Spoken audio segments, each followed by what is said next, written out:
প্রধান উপদেষ্টার প্রেস সচিব শফিকুল আলম বলেছেন, বাংলাদেশে আওয়ামী লীগ নেই। দলটির নেতারা টাকা পয়সা চুরি করে বিদেশে পালিয়ে গেছেন। সম্প্রতি ভারতীয় গণমাধ্যম দ্য ওয়ালকে দেওয়া এক সাক্ষাৎকারে তিনি এসব কথা বলেন।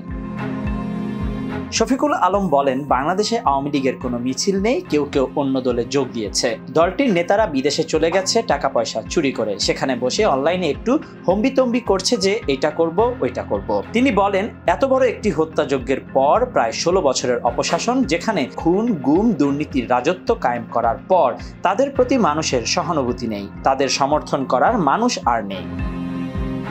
তিনি আরো বলেন, জুলাই আগস্ট সহ শেখ হাসিনা যে হত্যাকাণ্ডগুলো করেছে এবং তার নেতৃত্বে যে হত্যাকাণ্ড হয়েছে তার বিচার করা এই সরকারের প্রধান কাজ। সেই বিচার কাজ শুরু হয়েছে, আশা করি দ্রুত সময়ের মধ্যে আমরা এটি করতে পারবো।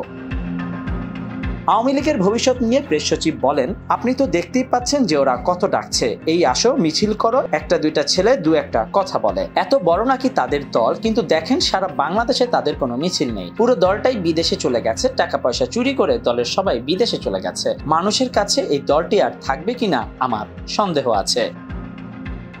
Desk report, news now 24।